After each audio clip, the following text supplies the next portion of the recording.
Bonjour à tous et bienvenue dans cette vidéo. Aujourd'hui nous sommes le mercredi 17 mai et je vais vous parler du match, si l'on peut dire, entre le missile Kinzhal russe et le système de défense aérienne Patriot. Vous le savez, depuis le 19 avril, il y a dans le territoire ukrainien un système, une batterie de systèmes Patriot, qui est ce qui se fait de mieux pour les États-Unis. Le 27 avril, une deuxième batterie est arrivée. Il y a donc une batterie fournie par les Allemands, une batterie fournie par les Américains. Le 4 mai, les Russes ont commencé à ouvrir le feu vers cette batterie. Ils auraient eu un Kinzhal intercepté et détruit par le système américain. Et le 16 mai, eh bien là, c'est carrément 18 missiles qui auraient visé cette batterie, avec notamment 6 Kinzhal et de sources américaines, qui n'a pas voulu être citées, mais de sources américaines. Le système Patriot aurait été endommagé. Et le 17 mai, on apprend que des réparations sur place dans le pays seraient possibles. Donc dans ce match, dans cette compétition entre système de haute technologie américain et système de haute technologie russe, vous voyez qu'il y a des pertes et de l'attrition, si je puis dire, des deux côtés. Et nous allons donc dans cette vidéo rentrer dans le détail, voir les 6 grandes leçons que l'on peut tirer de cet affrontement et surtout essayer de s'ouvrir un petit peu l'esprit sur ce qu'il faut observer et pourquoi cet affrontement. Donc en 1, nous allons parler rapidement du système Patriot, en 2 rapidement du missile Kinzhal et en 3 nous allons voir les leçons, tout ça eh bien, juste après le jingle.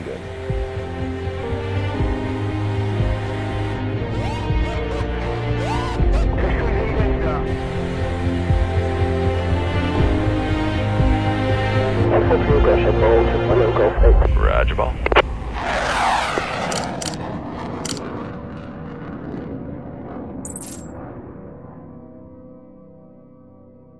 Et juste avant d'attaquer sur la vidéo qui a été tournée mercredi, petit update du jeudi soir, vous voyez avec ces images où clairement vous voyez les départs de missiles, environ une trentaine de missiles.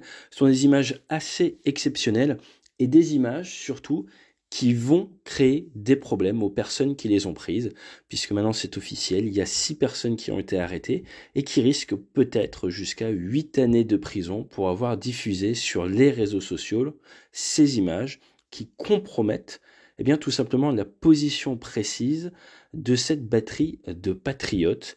Batterie de patriotes qui, il faut être honnête, ne cherchez pas vraiment à se cacher, puisque vous voyez qu'elle a été clairement déployée très proche d'une zone urbaine, ce qui est forcément lié à sa vocation première, à savoir protéger la ville apparemment de Kiev. Dans tous les cas, il y a eu de nombreux rappels sur les réseaux sociaux qui appellent la population ukrainienne à ne pas diffuser sur les réseaux sociaux tout ce qui pourrait engager la OPSEC, donc tout ce qui est la sécurité des opérations. Et ce sont des sujets sur lesquels on a déjà traité sur la chaîne, l'importance de ne pas donner, grâce aux réseaux sociaux, d'informations supplémentaires à vos adversaires. Entre-temps également, il y a eu des annonces de la part des Américains qui disent être venus inspecter la batterie de Patriot et dire qu'elle est de nouveau opérationnelle. Donc qui croire, il faut être franc, depuis le début, on peut plus ou moins quand même donner une très bonne probabilité de véracité aux propos américains. On voit depuis le début de la guerre qu'un bon 90% des informations qu'ils nous ont données et c'est révélé exact. Donc la batterie serait de nouveau opérationnelle. Néanmoins, tout le contenu de cette vidéo reste, j'ai envie de dire, d'actualité. Excellent visionnage et profitez de ces images, elles sont tout simplement exceptionnelles. Alors je vous rappelle, notre activité principale, c'est Débrief. Eh bien, ce n'est pas de faire des vidéos sur YouTube, c'est des formations professionnelles, des conférences et des séminaires. Donc on intervient partout en France ou à l'étranger, en français ou en anglais, autour des sujets de leadership, mais surtout de followership, l'art d'être un bon équipier. À quand remonte votre dernière formation à cet art très difficile mais très important dans la chasse embarquée? Maverick dans Top Gun était un équipier, je dis ça, je dis rien. Et donc on fait des formations, des conférences, on vient avec des simulateurs de vol chez vous. Bref, je ne sais pas ce que vous avez prévu comme prochaine formation professionnelle ou team building, n'hésitez pas à nous contacter, débrief.org ou sinon laurence@mac3. Le MIM 104, Patriote, qui veut dire en fait, qui est en hommage au radar, le nerf de la guerre sur ce système, le radar qui va détecter la cible et qui va guider le missile vers cette cible. Ça remonte, on en a déjà parlé sur la chaîne, donc je vais faire très rapide. 1984, ça s'est mis à remplacer les Hercule et les Hawk. Vous en avez énormément à l'export. Vous avez eu en 2014, un système israélien qui a détruit un Sukhoi 24 syrien. Vous avez également des victoires contre des drones. Une batterie, tout un système, ça coûte à peu près 1 milliard de dollars. Un missile, c'est environ 4 millions de dollars. Et c'est réfléchi soit pour intercepter des aéronefs, soit pour intercepter des missiles balistiques. Et rapidement, ils se sont rendus compte que ce n'était pas top contre les missiles balistiques parce que ça avait vocation à détruire des bombardiers. Donc ils se sont mis à réfléchir et à faire le Pack 2. Le Pack 2, ils ont grossi en fait au niveau de la charge militaire la taille des éclats, amenant les éclats qui initialement faisaient 2 grammes à des éclats de 45 grammes. Ces petits fragments qui vont être propulsés suite à l'explosion de la charge militaire proche de l'aéronef et faire des plus gros dégâts. Et ça marche mieux sur des missiles balistiques parce qu'un missile balistique va très vite. Il faut donc faire exploser votre charge devant, et plus les éclats sont gros, plus vous avez de chance bien que ça fonctionne bien. Dans les années 90, ils ont continué à développer tout ça. Ils ont même créé un nouvel algorithme. Il y a donc un algorithme différent pour la destruction d'un aéronef, on va dire subsonique ou faible supersonique, ou de la destruction d'un missile. Et ils ont d'ailleurs arrêté de tirer 2 intercepteurs en même temps. Ils se sont mis à mettre environ 3 à 4 secondes d'écart entre les missiles pour qu'il y ait destruction du missile balistique et après destruction de ce qui porte la charge militaire qui des fois n'était pas détruit par le missile. Vous avez eu d'autres mises à jour avec notamment le Pack 2 GEM, avec notamment des changements au niveau de cette explosion et ensuite une spécialisation, le GEM-T contre le balistique et le GEM-C contre du missile de croisière, donc plutôt subsonique. Le Storm Shadow, par exemple le Scalp, ça va faire du Mach 08, c'est subsonique, ça va pénétrer comme ça à basse altitude. Les missiles balistiques, ils arrivent par en haut avec énormément de vitesse, du haut supersonique, de l'hypersonique, et il faut donc gérer des trajectoires d'interception qui n'ont rien à voir. Et c'est également pour ça que le Pack 3 a vu le jour. 95, 96, les années 2000, la nouvelle version, le MIM 104F, a lui carrément un tout nouveau missile qui est beaucoup plus léger. On peut même en mettre 4 dans un lanceur, là où on n'en mettait qu'un seul. Et la spécificité du Pack 3, c'est les petits moteurs ACM.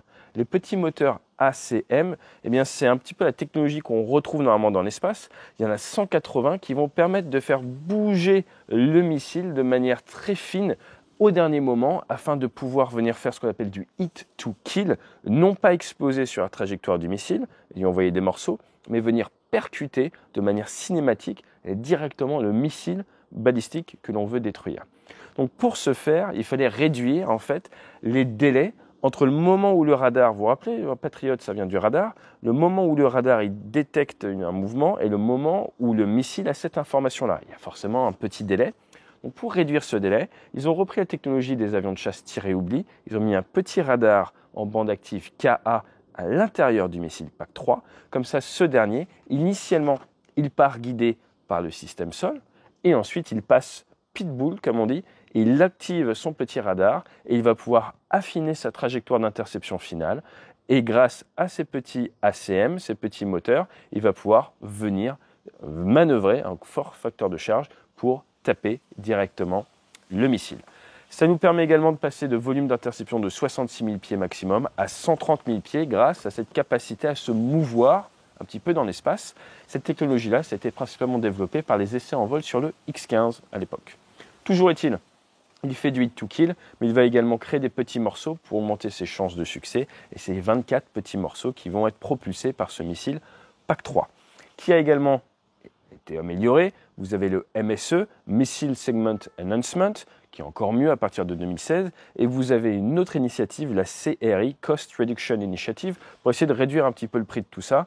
Mais ça reste des missiles très dispendieux, comme on dirait en bon québécois. Pour ce qui est des Ukrainiens, il est probable qu'ils aient un mix de Pack 2 et de Pack 3. Vous pouvez mixer les deux et comme ça, vous pouvez vous défendre contre une multitude de cibles différentes. Alors si vous me dites, ok, mais à quoi ressemble une interception ? C'est simple, il y a 8 étapes. Étape numéro 1, votre ANMPQ65, le fameux radar sol, il détecte le missile. Il va voir la vitesse, l'altitude, la trajectoire et regarder sa surface équivalente radar. En fonction de ces informations, il va décider, grâce à un filtre informatique, de vous le montrer ou de ne pas le montrer. Vous vous rappelez du danger des filtres avec les ballons chinois d'observation. Si les filtres sont mal réglés, vous pouvez ne pas avoir, en tant qu'opérateur, l'information. Si ça ressemble effectivement à quelque chose qu'il faut traiter, eh bien dans ce cas-là, l'opérateur qui va être dans l'AN MSQ 104, ils adorent les noms compliqués, hein. Donc qui est en fait l'Engagement Control Station, le centre de commandement et d'engagement. Il va vérifier les informations. Il ne va pas appuyer sur le bouton rouge et tirer. Il va appuyer sur le bouton et autoriser le tir. À partir de là, le tir passe en mode automatique et c'est l'informatique qui va regarder quel moment ouvrir le feu pour optimiser les chances de tuer, le PK, Probability of Kill. Dans l'étape 3, il va décider quel lanceur est le mieux placé parce que vous avez une multitude de lanceurs sur un hectare autour des systèmes. Et là, il va envoyer 2 missiles à 4,2 secondes d'intervalle pour faire cette interception. Donc face à un missile balistique, vous envoyez 2 missiles, grosso modo 8 millions de dollars de matériel. En 4, l'AN-MPQ-65, toujours notre radar, il va continuer à suivre la trajectoire de l'ennemi que vous voulez intercepter et il va envoyer, grâce à une liaison vers le missile, des informations pour corriger le tir si besoin. Donc vous avez votre missile qui arrive comme ça, et vous tirez, et attention, vous n'allez pas directement devant, vous allez vers sa trajectoire future d'interception. Trajectoire future, très important. Vous n'allez pas le suivre comme ça, sinon vous allez manquer d'énergie, vous allez toujours intercepter. Donc si par exemple vous avez un missile qui fait des changements d'attitude, vous allez devoir faire des corrections et ça va vous coûter beaucoup d'énergie. Une fois que vous êtes assez proche, notre pack 3 il passe pitbull, son radar s'allume, il détecte la cible et il va la percuter directement. Juste avant, c'est les ACM. Alors les ACM, c'est Attitude Control Motor. Pour gérer l'attitude, il y en a 180 comme je vous disais. Ils vont être utilisés pour corriger la trajectoire et venir impacter, faire les 24 morceaux. Et ensuite, la dernière étape, c'est quoi? C'est l'autre missile qui est, comme on dit, en trail, derrière, pour 4 secondes 2. Eh bien, lui, il va regarder avec son radar les morceaux qui ressemblent le plus à là où pourrait être la charge militaire et il vient percuter cette charge militaire. Donc voilà comment faire un tir, le tout, merci les Américains, en source ouverte. Le KingSAL KH-47M2, petit nom Dagger, qu'est-ce que l'on peut dire? Eh bien il est vendu pour 2000 km si c'est un MiG-31K qu'il tire, 3000 si c'est un Tupolev 22 M3. Qu'est-ce que ça veut dire? Ça veut dire qu'en fait, dans ce rayon d'action, dans ce combat range, en fait, ils prennent en compte le rayon des aéronefs tireurs. Donc, on est sur quelques centaines, plusieurs centaines de kilomètres de portée. Il est vendu sur du Mach 10. Alors, attention, parce que ça veut tout dire et rien dire. Mach 10 à très basse altitude sans pied-sol, c'est pas Mach 10 si vous avez fait une grande courbe et que vous revenez vers le bas. Donc, dans tous les cas, c'est un missile hypersonique, ce qu'on utilise au-dessus de Mach 5, très lourd, 4 tonnes 3, 7 mètres de long, 1 mètre de large, qui peut emporter du conventionnel ou du nucléaire. Je vous rappelle juste que si on vous tire 7 KingSAL avec de la charge nucléaire, c'est bien d'en intercepter 6, mais si on avait 7, eh bien votre ville, elle est rasée, donc attention à ça. Et ça a été mis en service en décembre 2017. Sa petite spécificité, ça serait cette capacité à faire des virages, sa capacité à être légèrement manœuvrant, ce qui gêne des missiles en interception. Ils ont été utilisés en mars 2022, en mai, en août et plus récemment également depuis le début de l'année. Il y a par exemple eu des attaques le 26 janvier ou encore en mars. Le 26 janvier, il y avait une frappe macro, si je puis dire, 55 missiles qui ont été tirés, alors pas tous des KingSAL, juste quelques-uns, mais en mars dernier, c'est 84 missiles qui ont été tirés avec quelques KingSAL à l'intérieur. Est-ce que c'est interceptable par un Patriot? Vous l'aurez bien compris, le Patriot il a son volume d'engagement. Si vous tirez le KingSAL proche de ce volume d'engagement, eh bien oui, il y a forcément mathématiquement, si vous arrivez à aller chercher normalement des missiles balistiques, un moment où vous pouvez avoir une fenêtre de tir. Est-ce que vous allez avoir 100% de coups au but? C'est peu probable. D'ailleurs, pour ça qu'ils en envoient 2. Maintenant, si vous savez que vous êtes visé, vous allez avoir tendance à faire ce qu'on appelle de l'overkill, à tirer plus de missiles que nécessaire pour augmenter vos chances d'atteindre la cible. Parce que si vous attendez d'aller au résultat à chaque fois, ben, ça peut très très vite mal se passer pour vous. Donc en soi, la difficulté de ces missiles est censée être qu'elles manœuvrent. Est-ce que les annonces faites par les Ukrainiens et les Américains que certains missiles ont été interceptés ne sont pas crédibles? Moi je pense que c'est crédible, mais à certaines conditions. Et la condition principale, c'est ça, c'est de la géométrie. C'est-à-dire qu'en fait que le KingSAL avait pour vocation de se rapprocher du système Patriot, que donc le système Patriot était bien placé. Et là, j'en profite pour passer dans les leçons. Cet événement ne doit pas être vu juste comme un simple concours technologique. Ce n'est pas un concours de... Vous m'avez compris. Ce qu'il faut vraiment voir, c'est les leçons qu'on peut en tirer. La première leçon, c'est que défendre une position, ça coûte une fortune. Sur ces images, vous voyez qu'il y a 30 départs missiles en 2 minutes. Alors attention, on est d'accord que c'est pas grave de tirer, si c'est des patriotes, 120 millions de dollars en 2 minutes. Hein. C'est pas le problème. C'est demander aux personnes qui auraient été tuées, ça leur fait plaisir qu'il y ait eu cette dépense de fait. Mais ça veut dire qu'il faut énormément de stock, énormément de capacité à produire. Parce qu'avec un opposant qui vient vous chercher avec seulement 18 missiles, si vous devez tirer 30 missiles pour 120 millions de dollars, vous vous doutez bien que cette position de défense est très complexe et en plus ne peut pas être assurée à 100% puisque de sources américaines, le Patriot aurait été abîmé. Donc cette défense, cette posture de défense contre des missiles est très compliquée. Dans un deuxième temps, ça nous ramène directement vers un point sur lequel je vous parle, on va dire, j'enfonce des portes ouvertes depuis maintenant plus de 18 mois, c'est qu'on ne peut pas protéger tout un pays. D'un point de vue défense aérienne, là c'est sur Kiev, ils visent les patriotes, ça rend donc les patriotes utiles puisqu'on leur tire dessus. Maintenant, s'ils tiraient à 100 km de Kiev, il y a peu de chances que les patriotes soient en capacité d'engager pour atteindre des missiles qui vont sur cette zone-là. Donc ils ont chacun leur domaine, leur volume d'engagement face à des missiles qui vont très vite.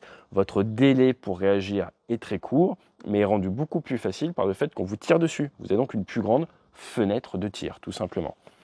L'autre point, c'est 18 missiles suffisent-ils à saturer une batterie? Dans la mesure où on a vu qu'apparemment le Patriot a été abîmé, on peut se dire qu'aux alentours de 20 ou 25, on touche à un chiffre assez magique. Or, il y a un problème. On a déjà vu en début d'année des fois qu'il y avait des assauts, des attaques de 50 ou plus de missiles russes d'un coup. Donc oui, ils ont beaucoup tiré peut-être sur des cibles qui n'en valaient pas forcément, on va dire, le coup, mais ça nous renvoie vers le fait qu'en 2023, même face à des systèmes extrêmement modernes et américains, la saturation peut et fonctionnera toujours. Ce qui nous renvoie directement vers le dada, si je puis dire, des Américains, à savoir l'US Navy, la guerre maritime pour laquelle la France s'entraîne également, puisque nous avons la deuxième zone économique exclusive au monde, donc on a beaucoup d'océans à défendre, beaucoup d'îles à défendre, beaucoup d'intérêts économiques à défendre. Et là, on se rend compte que nous avons des frégates modernes qui alignent, pour certaines, 15 missiles Aster 15. Au maximum de chez maximum, ce qu'on va savoir faire sur une frégate, c'est 45-50 missiles. Là, vous avez les images où on voit que pour défendre un point, on tire 30 missiles en 2 minutes.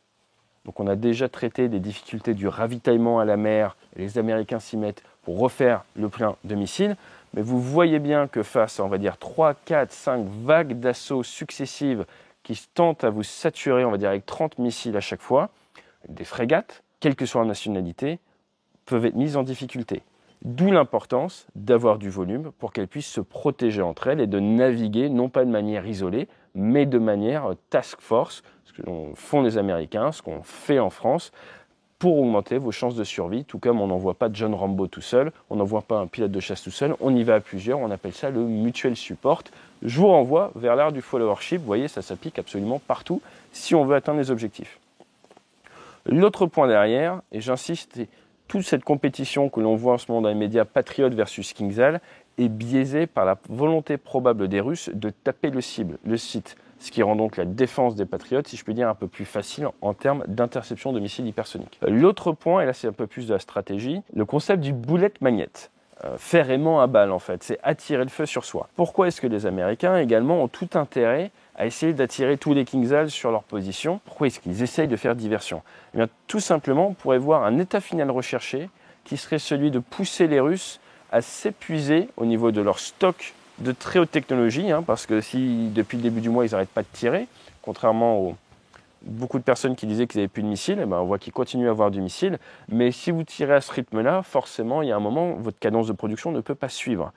Et s'ils arrivent peut-être à amener les Russes à avoir un stock de missiles de très haute technologie très faible, ça rendra la saturation, les frappes de saturation contre d'éventuels aéroports équipés d'avions occidentaux beaucoup plus difficiles, ce qui permettra peut-être d'éviter aux défenseurs de ces aérodromes, de ces aéroports, des attaques par saturation. Et donc là, ce qu'on voit bien, c'est que sous le seuil de saturation, les missiles occidentaux de défense aérienne arrivent à intercepter apparemment les missiles russes. Par contre, au-dessus de ce seuil de saturation, ça devient beaucoup plus complexe et beaucoup plus gênant. Donc là, il faut se méfier d'un petit syndrome que dans l'aviation commerciale aux Émirats, on appelle le Big Shiny Jet Syndrome, qui pousse les gens à vouloir accepter d'une certaine manière, sans trop regarder le contrat, une place de pilote sur un gros avion, parce qu'ils vont un gros avion tout blanc, tout brillant, ça attire. Et c'est le danger un petit peu associé directement au lose sight, lose the fight. C'est le fait que vous avez ces programmes avec de la très haute technologie qui attire les médias, qui attire l'attention, qui attire un petit peu l'imaginaire collectif. Waouh, mon Dieu, c'est des magnifiques missiles hors de prix, ça va bien marcher d'un côté comme de l'autre, en interception ou en défense. Et on perd de vue, bien que face à une saturation, même avec des drones, même avec des systèmes beaucoup moins chers, beaucoup moins dispendieux, comme on dirait au Québec, eh bien l'état final recherché peut être atteint. Donc on en revient toujours sur la même chose, l'importance du volume, l'importance de la résilience, l'importance de comprendre que oui, nos technologies s'améliorent et c'est nécessaire d'investir dedans, mais que celles de l'adversaire également. Pour finir, je vais vous raconter une petite métaphore, c'est celle avec les avions de chasse et les missiles Fox 2, tir et oubli, qui se guident sur les sources de chaleur. Vous avez votre avion de chasse, vous voyez l'autre avion, détectez la source de chaleur, vous tirez votre missile, ce dernier voit la source de chaleur, va dessus. Première génération, magnifique, ça marche. Derrière, les ingénieurs se disent il faut qu'on augmente notre survivabilité, on va inventer des leurres infrarouges. Derrière l'avion, on va tirer ces leurres infrarouges qui vont par séduction attirer le missile de l'adversaire. Et hop, on a des missiles qui ne font plus but, qui vont vers cette magnifique source de chaleur qu'on lui propose. Le missile y réfléchit et dit « Ah ah, je vais mettre un algorithme qui dit que si ma source de chaleur, elle est beaucoup plus attirante, mais elle part vers le bas, c'est donc un leurre, donc mon autodirecteur ne doit pas la regarder. » Et donc là, paf, on refait but. Sauf que maintenant, les fabricants d'avions se disent « Ah ah, comment je fais? Je vais envoyer ma source de chaleur vers le haut. » Regardez sur Rafale, le flair est tiré vers le haut. Comme ça, toute une génération de missiles, elle achète et elle va dessus. Vous avez ensuite la génération de missiliers encore après, par exemple les Israéliens, qui ont un mix entre infrarouge et électro-optique, où maintenant ils sont habitués, au niveau des senseurs, à regarder la forme également de l'avion et va reconnaître la forme de l'avion. Comme ça, ils font un guidage mix entre chaleur et forme de l'avion pour ne pas se faire avoir. Donc vous l'aurez compris, à chaque fois, tout le monde se tire vers le haut, si je puis dire, sans mauvais jeu de mots. Et c'est indispensable de ne pas perdre de vue que tout ça c'est bien, mais que si ça vous amène vers une trop à nos décideurs, la réalité du combat de haute intensité. Et pendant que je dis ça, il y a des rafales qui décollent à côté. C'est sympa, je vais pas me plaindre. Ah, ils vont se faire plaisir avec la météo aujourd'hui là. Allez, et à très bientôt, peut-être en conférence ou dans les transports. Je vous croise régulièrement, des fois dans le train. Allez, fly safe.